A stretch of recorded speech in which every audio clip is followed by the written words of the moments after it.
Do you see it? Because it says I'm live, but I don't. Or maybe it's still spooling.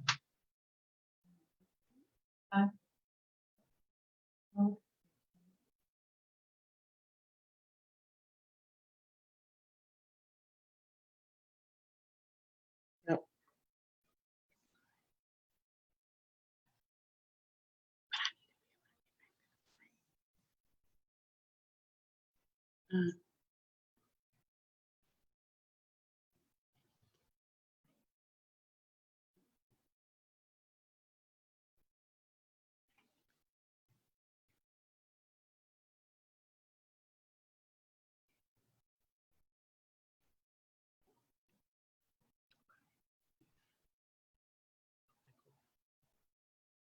Let that stay on there to give people the time.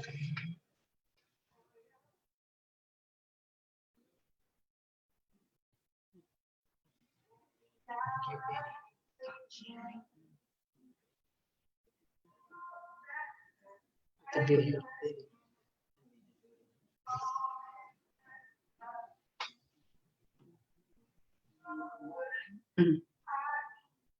You may just go like this. Like this. Okay.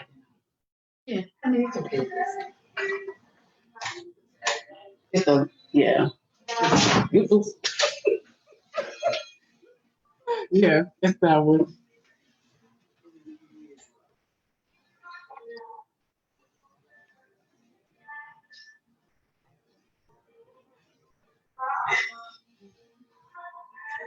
Mm-hmm.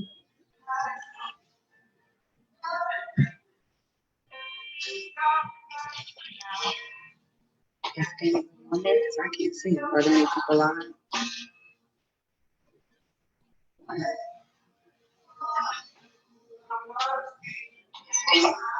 I can't see it.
Good evening, good evening, good evening. Welcome, everyone. My name is Tiffani DeVonne, and I am a certified life coach and wardrobe stylist, and I style influencers in fearless fashions. And tonight, I want to welcome you to Silhouette of a Queen.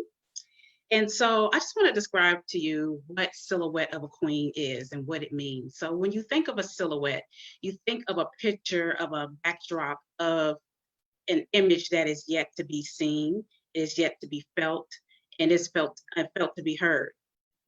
And so as a queen, we are still emerging and taking our rightful place in the position in which God has called us. And so I am excited to be here tonight. I welcome all of you to come in. Just get comfortable wherever you are. Tell your sister, tell your aunt, your grandmother, a close friend, cousin, just tell everyone I'm live because I have something that I really want to share with you that I feel like is really going to bless you. So again, just thank you for coming on in. So share away, share away, share away. Hit that share button for me if you don't mind. So tonight's video is going to be talking about, I titled it, Let's Tighten Up Our Crowns, because, you know, some of us have some things that we have been hiding and feeling ashamed about. And I just want to let you know that there's absolutely nothing to be ashamed about. In fact, the moment that you keep it hidden is the thing that it can't be healed. And so when you begin to share your story and you begin to make a decision that I am going to do the work in getting free, so many amazing things is awaiting on the other side of your pain. And so I just want to be able to encourage you tonight and give you some action steps to help you on your journey so that you can get to where you're going so that you don't have to be stuck, right? And so in this pandemic, you know, all of us have been placed on a halt, right? We're in our houses more. We're not sidetracked by the hustle and bustle of life. We really have a time to reflect and think about a lot of different things. And I really want to say this, when I first did the first silhouette of a queen, even with me being the person who's hosting it and founded it, I have been going through my own transition still and shedding a lot of things that I didn't think was still there. So I just want to let you know that I am on the journey with you, and God has sent me as a messenger to let you know that not only does He see you, but He hears you and He understands you. And so if you would just take the moment to be brave and place all of your stuff in His lap and let Him help you get through it, I promise you that there is something greater on the other side of it. So for those of you who are not familiar with my testimony, I shared it in the last silhouette of a queen. So my testimony goes like this. I had a mental meltdown at one of my jobs that I was working at the time in 2012. And this was after days of no sleep. I got up and went to work that morning and was not in my right mind at all. And I was hearing voices telling me that I was going to have to kill myself. And I'm not even a suicidal person. And it created such this uproar in my job that they called the police and the ambulance. And they placed me in one of the conference rooms as a way to stop me from disrupting everyone that was on the job at the time. And so I was standing on top of the table, pleading with the paramedics, like, I just want to be heard. I just want to be heard. And I didn't recognize that until years later, that all of that came out through me was generations and generations of women that had came before me who did not feel like they were valued. They didn't feel like they were seen. They didn't feel like they were felt or understood. And so all of that just came out through me at that moment. And I remember the paramedics asking me to get down from the table, and I didn't. So the next thing I remember is that I'm on the floor and they're holding me down, trying to sedate me. And then at that point is when they put handcuffs on me and took me out of the building, put me in the back of the police car, and I was admitted to psychiatric care. And it was so embarrassing and so humiliating. And I was off job at my job at the time for about a month. And I heard the voice of God say to me, like, you're going to have to go back and face your fears. And I said, what? What are you talking about? And God said, absolutely nothing. And so what happened is when I went back to work, little did I know that I was on this path to God really redefining my life and putting me on this path of deliverance. And so what I know now at this time, what I didn't know was that I was a person who was very prideful, and I was very attached to image. Now, when I say image, I don't mean in the sense of thinking like, oh, you can't tell me anything. Not that. I cared more about what people thought about me than really showing up authentically and letting people get close to me to let them know that I was struggling back then. And so I went through this journey of doing that. And so it has been a journey for the last 8 years of a lot of crying, a lot of shedding dead weight, a lot of coming face to face with belief systems, what was true and what was not true, and really starting to redefine my life. So I want to go a little bit deeper into my life on what happened after I was released from psychiatric care. So in beginning of 2012, I made the decision to go to counseling. And about 3 sessions in, I asked the counselor, did she do premarital counseling? Because at that time, me and my ex-husband, was then boyfriend, were dating, and we wanted to get married. And she says to me, yes, I do premarital counseling, but you're not ready for marriage. And immediately this wall just went up. It was just like, oh. And I didn't hear anything else that she said. And I just immediately went into defense mode, like, how can she tell me that I'm not ready for marriage? She doesn't even know me. She doesn't even know him. She hasn't even sat down and talked to the both of us. She doesn't know what she's talking about. How can she make that assessment? So after that session, I didn't go back. And I ended up getting married 3 months later. About 6 months into the marriage is when I started seeing things that were making me raise my antenna. Like, something's not right here. But I was brushing it off because I thought it was my insecurities. Well, later, what would happen and unfold in the marriage was, this was a person that really didn't value me. He didn't respect me. And he ended up having an emotional affair with someone outside of the marriage. And I had to make a tough decision, as a wife, and you go into a marriage thinking it's for better or for worse. I'm thinking I'm going to try to do everything that I possibly can to save the marriage. And I suggested, let's go to counseling. Let's work this out. He didn't want to go.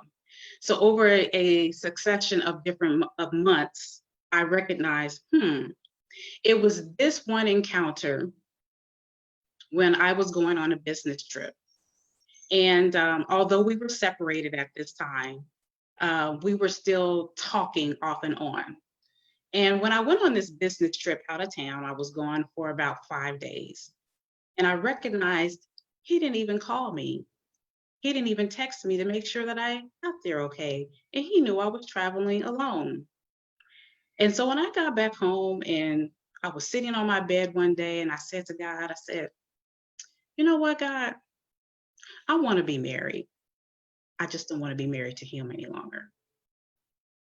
And I think at that point was when God just really gave me the release, because after that, we went through the divorce process.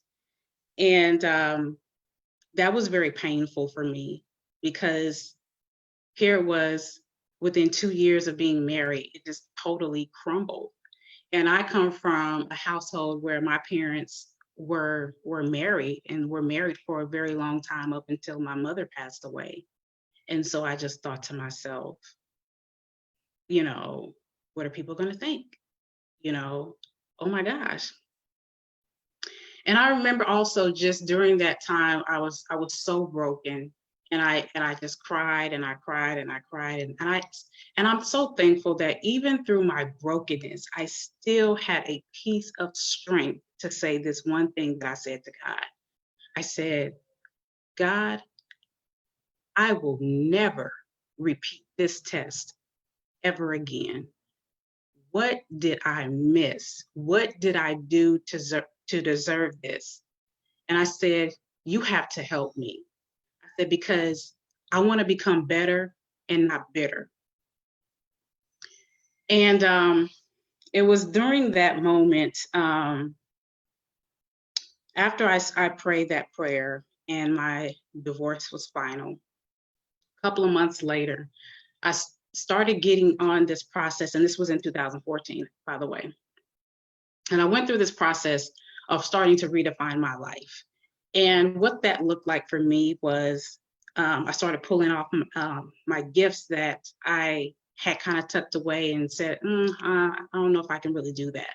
And so I started, I went to a boot camp class for wardrobe styling. I met one of my very closest friends 2 months outside of my divorce, and she does makeup. And so she helped me with my makeup, but not only just with the makeup, but she also poured into me. And it was what I needed at that season, because I really felt that God was saying to me, oh no, baby girl, you can't get stuck here. I've got something so much better for you. I have something for you to do. You can't sit here and wallow in this pain. And literally 2 months after that, it was like things started just falling into place. So as I worked on my external things like my makeup and my clothes, I also made sure that I was giving just as much attention to the external as I was the internal, because there's nothing worse than being a pretty woman and having a jacked up inside, okay? And so I recognized that. And so it was in that same year of 2014 that I became a certified life coach. I started dressing boldly. I started taking more risk. And as I started doing those little things was what put me on the path to building up my self-confidence. And as I was building up my self-confidence, it made me feel good about myself or for what I was doing. And then a couple of years later in 2016, my mother passed away. And that was devastating for me as well. And I found myself slowly after she passed away, slipping back into depression again. And I was trying to say, girl, you can pray it off. Just pray it off. You're a coach. You can walk yourself through this. And no matter what I told myself, I kept feeling myself just starting to sink and sink and sink. And then finally I said, I need help, because I wasn't going to allow my pride to talk me out of going to therapy again, if that's what I needed to move me forward. And so as I was in the process of making that decision, I kept hearing this phrase in my spirit that said, the truth shall set you free, but at first it will piss you off. And I was like, what does that mean? And I kept hearing it over and over. So I decided to go to counseling again at the top of 2017. And I'll never forget the first night walking out of the session, God said to me, I need you to complete this, because you aborted the process in 2012. And I need you to make sure that you complete this. And I was like, okay, all right, God. And so I made the commitment to stay the course. And I went to the sessions again. And I want to say it was probably the second or third session, I say to the therapist, I said, don't Iyanla me. Are you going to Iyanla me? And she started laughing. So if you're not familiar with Iyanla Van Zant is a notable life coach. She's been on Oprah's network OWN, and she has this show called Fix My Life. Well, if you're familiar with her way of helping people journey to wholeness, she can be a tough cookie, right? And so so when I said that to her and she started laughing at me, she said, "Why do you say that?" I said, because, Iyanla is always at the very beginning of the show, she's crying with you and crying with the people. And I said, and in the next segment, she's hitting you with that hammer. And she just busted out laughing. And she said, okay, all right. And so we laughed about it. And so I continued to go to the sessions, right? At this point, I was probably like 2 months into my sessions. And this session, she says, so have you completed, this plan of action that I've given you? And I said, yeah, well, I've done some of this and some of this and, this, but I hadn't really completely finished it. And she did this. She just scooted back in her chair like this. She said, this is your life. I'm already living my life. In fact, when I get finished and I get off work here tonight, she said, I'm going to be going home and I'm going to be working on my coaching programs. I'm going to be working on my book. And she said, if you don't do anything or take the steps of the things that I'm giving you to do, she said, we'll be sitting here this time next year and you're talking about, well, I'm trying. At that point, tears was just streaming down my face because I knew it was the truth. And when I left that session, I got in the car and I cried all the way home. And I was like, she's not gonna do me like that. I can't believe it. I'm just having this conversation with God. Like, I can't believe she said that to me. And I'm not going back into this session. And she's not gonna say that to me again. I'm gonna make sure I have all my T's crossed, my I's dotted. And God said, the truth shall make you free, but at first it will piss you off. I was like, what? God was completely silent again. So when I got to that process and I finished the counseling sessions, in 2017, I finished that session and then I launched my wardrobe styling business called Say It With Style. And it was then that God began to keep ministering to me about this couldn't happen had you not gone through that. This is why I needed you to finish the counseling process. And I said, okay, I get it. In 2018, I had the opportunity to share my story, just like I am tonight, with a group of my coworkers at my job. And at this point, I was just like, I had made peace with my story, even though it was humiliating. I knew I was no longer there anymore. And I just felt like there was no need for me to bring it up in this space. Like I'm at a new job, a new thing. I'm trying to move on with my life. Jesus, I'm trying to move on. And God lays it on my heart that he wants me to share my story in that environment. And I'm like, God, I said, but is that going to jeopardize my image? And the Lord said to me, well, whose image are you concerned with? Yours or mine? I was like, what? Because you're not there anymore. You're not even in that place, in that space anymore. And so I shared my story in that environment. Little did I know that it blessed so many people. And one lady in particularly had shared with me some things that she had been holding on for years. And she said, if it wasn't for you sharing that story, I wouldn't be able to start walking in the freedom that God has always wanted to give me. So I thank you. so much for sharing your story, and your testimony is needed, and women need to know, they need to hear it.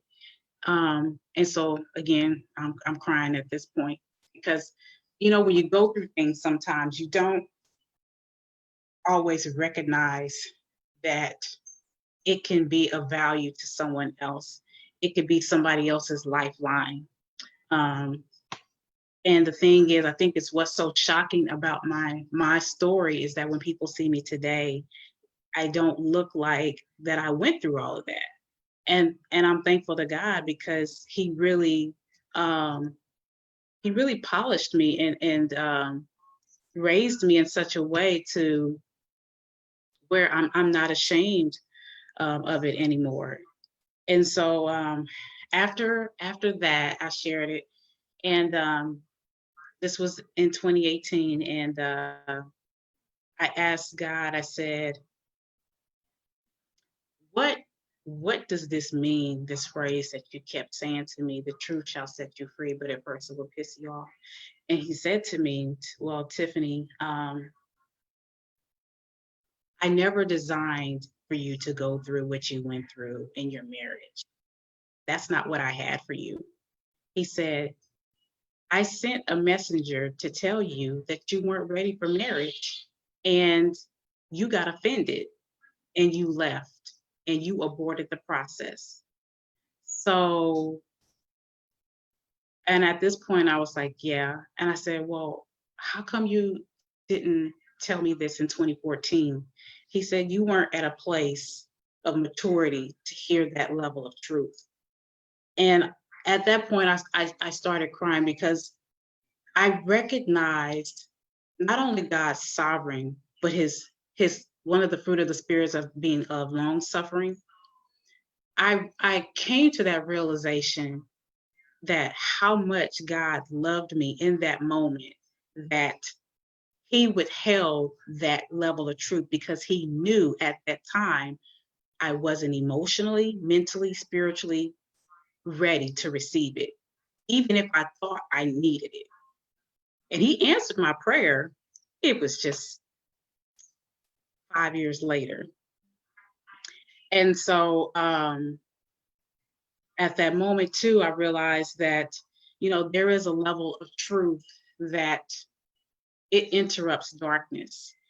And if you're operating in pride, which I was, sometimes when you get corrected, even if it's done in a loving way, it can tick you off, or it can make you mad, or it could make you offended or whatever. And all we have to do is just turn on TV and see how many people are always offended by truth. But hey, it doesn't stop it from being what it is. It is what it is. The truth stands on its own. And so on this journey where God has taken me, I wanted to talk to you ladies tonight about therapy and the benefits of therapy.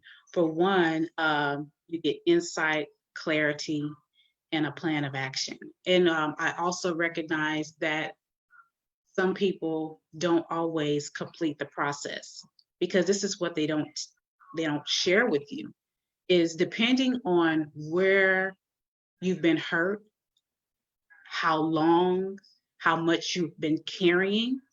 It can be overwhelming when you go to a therapist and you start unpacking all of that, because then you start to recognize there were things that hurt you that you didn't deal with, so you just kind of tucked it and moved it over here and moved it over here, moved it over here, and so now you're at a space where you don't have emotions to feel anything. And so people will often just say, "Well, girl, have you thought about going to counseling?" And counseling's great. I totally condone it. But here's the side that people won't tell you, is that doing the work is going to hurt. It's going to be ugly, because you got to go. It's like a scab. When you peel it off, you got to go and get all of the infection out. That's what therapy does. But I promise you, if you stick with the process, no matter how tough it gets, no matter how much it tears down your ego or whatever, that you have to get to this place where you get to a clean foundation, so that way when you start building again, you'll be planted and you won't be shaken or moved by the things that come to you. And so I really wanted to share with you because one of the things that I got from therapy was insight. I got insight as to why I married him in the first place. And although I did love my ex-husband, I married him for the wrong reasons. I married him for security, because at that time, me walking in the level of brokenness that I was walking in at the time, he was positioned in my life at the right time and stepped up and did things for me that made me feel like he valued me. And so, hey, it was like, okay, that's why I got married. And so when that level of truth came to me, I felt like, oh man, like the Tiffani today would not want to be in a relationship with anyone out of security. I would want to be in a relationship with someone because I'm adding value to their life and they're adding value to mine. So that was one of the things that insights I got from therapy. I also got clarity as to some of the things that were binding me and keeping me from really living an authentic life. And I recognized that with pride, I had to let that go, and I had to really start learning how to be vulnerable, and that was not easy because I was used to not sharing what was in my heart space, because I felt like if I really shared what's in my heart space, whether that is a romantic relationship or friendships, I felt like that was just an open door for somebody to take advantage of me. I didn't really want to let anybody know what I was actually thinking. And but the last couple of years, God has really showed me there is strength in being vulnerable. There's strength in saying, um, hey, I don't have it together. There's strength in saying, I'm struggling. I'm struggling. And so I started finding a few people in my circle of friends that I could say, like, yeah, I've been struggling today. And it builds me up because it lets me know that I'm not in this journey by myself. And I also learned the benefits of connecting with great people and the attributes to look for in solid friendships. And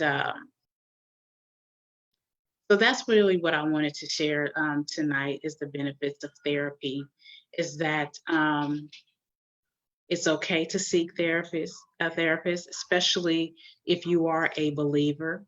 I know a lot of times we feel like as a believer, we're discrediting God if we feel like, well, I'll just pray. I'll just pray it off. I'll just pray it off. But there is another level of insight and revelation that you get from a therapist that you can't get from maybe just your friends. And I love this quote that a psychologist says. She says, prayer is a weapon, therapy is a strategy. So I think if you just begin to see it like that prayer and therapy go together, it will help alleviate any angst that you may have about it. And so I just want to invite you to really consider that tonight. Before I go, I really want to say to you, if you feel like you do need therapy, there are many different ways that you can seek a therapist. You can start with maybe going, if you are a member of a church, some churches have counseling departments. You can reach out to your local church. If you have, insurance, you can reach out to your insurance company. They have a list of therapists. And then there's also a website called Psychology Today, www.psychologytoday.com. And you can put in your zip code, and you can find a list of therapists in your area. You can see the therapist, and you can see their bio. You can see what they offer as far as what kind of therapy that they do. And just always remember too that therapy is very therapeutic.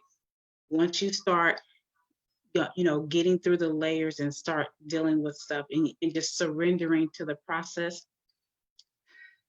you're going to start feeling so much lighter. So again, I just want to thank you all for tuning in tonight.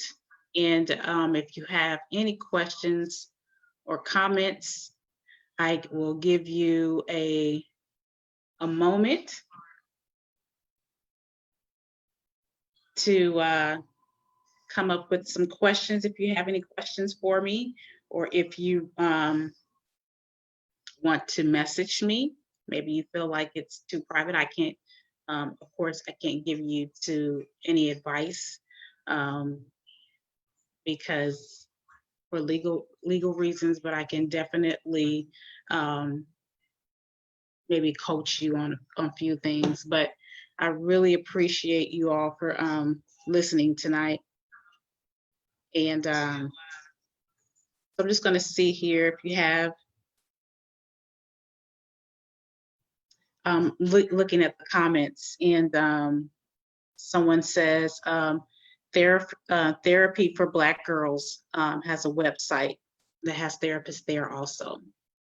So thank you for sharing that. Again, I'm just going to give you a few moments if you have any questions. Someone says, is there a proper way to encourage someone to go to therapy? Yes. I would definitely say this to a person. If you are sensing that someone is dealing with something that is way beyond your control, what I think languaging is very important in how you approach that person.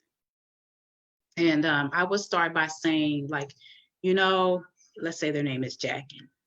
Jackie, I really, really value our friendship. I really value our relationship. Are you open for some feedback? And they'll say, yeah.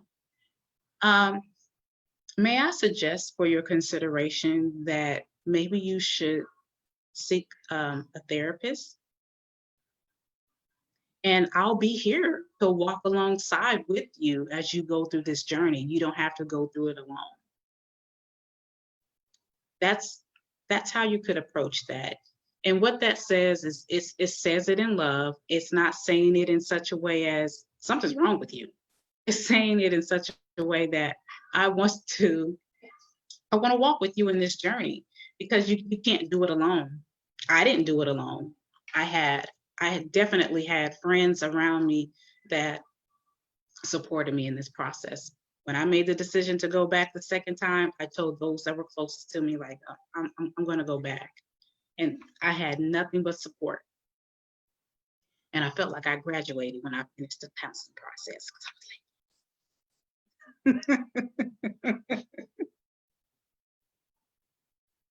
So someone asked me, do you think the race of the therapist matters?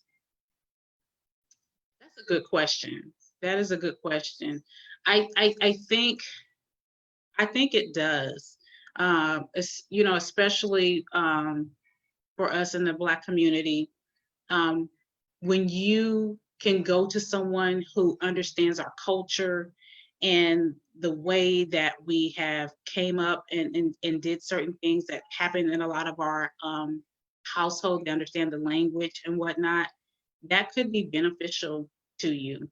But I wouldn't just say not to be open, but to be open. That's what I mean to say, is to be open to going to someone. But you definitely want to do your research and background, and try to see if you can read up on reviews of this particular counselor before you go.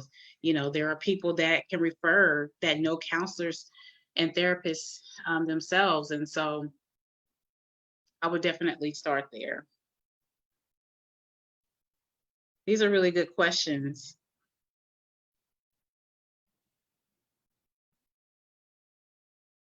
These are really great questions. So,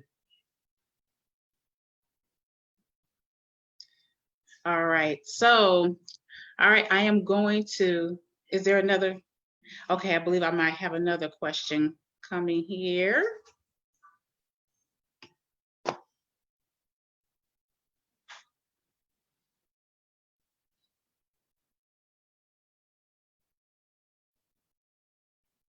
Ooh, that's a good question. How do you know when you should change therapists?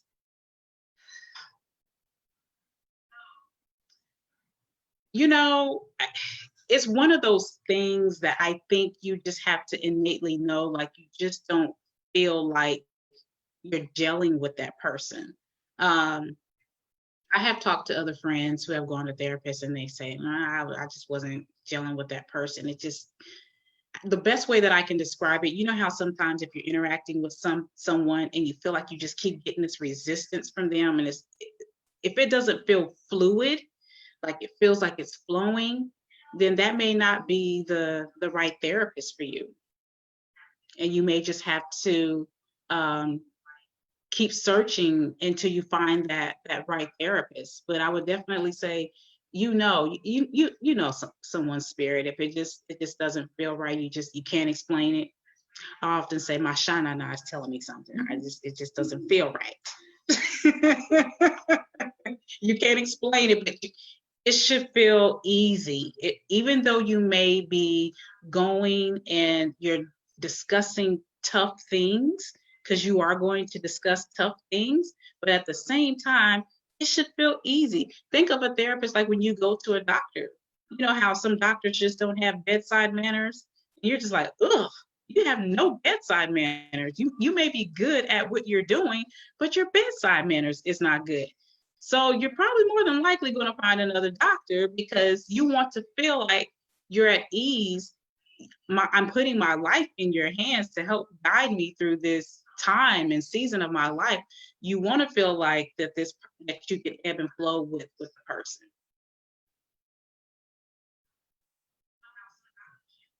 Oh, she said, what is your response?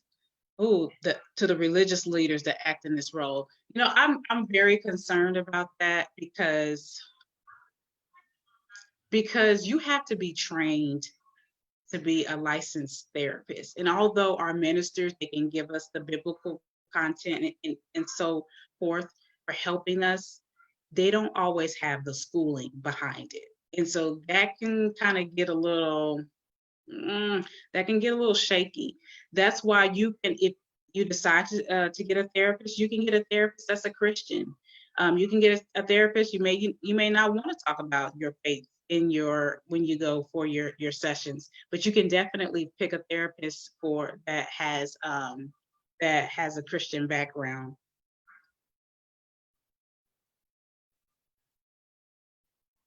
How do you know if therapy is working? This is how you know therapy is working. When it makes you uncomfortable. You don't go to therapy to stay comfortable. Otherwise, you wouldn't have contacted them. You would just stay in the same place that you are. So you go to therapy, and it's going to be uncomfortable. And that's how you know it's working because you're digging up this stuff and you're digging up emotions that you have never felt or dealt with, depending on what you've gone through. Some people have gone through so much traumatic things that they have totally shut themselves off from feeling anything.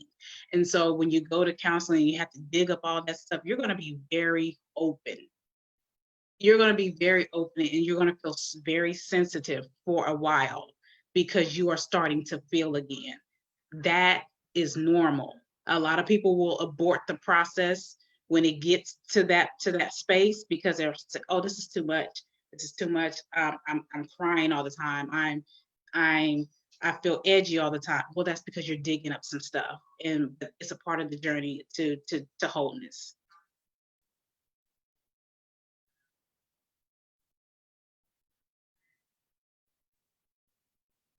All right, so I'm going to go ahead and bring this to a close. If any more questions pop up, I will answer them after the live. But just remember, mental health is the new wealth. Okay? That's worth a repeat.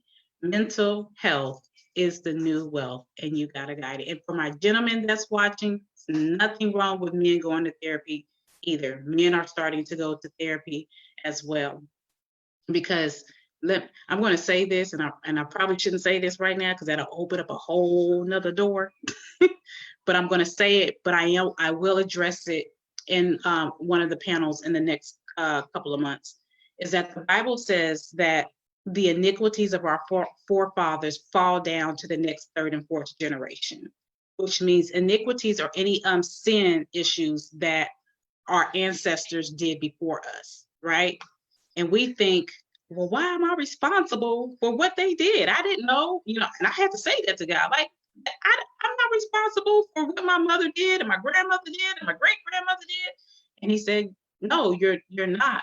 But this condition was already here before you came into the world. And so because they opened doors, whether they opened doors willingly or unwillingly, or things that they didn't heal from, it got passed down to you. And so it is up to you to go and get healing from that, so that you won't pass it down to the next generation after you. Because when we think about it, the Bible considers a generation 50 years. So when we think about when the scripture says third and fourth generation, we're looking at the fourth generation being 200 years. A long time, 200 years. Something that happened 200 years ago, I'm dealing with their demons.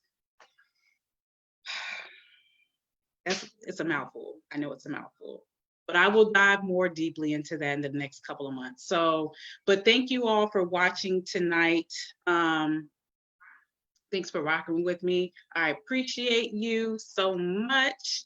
And I'm going to go ahead and call it a night. You guys have a great evening. And again, if you have any additional questions, I will answer them after the live.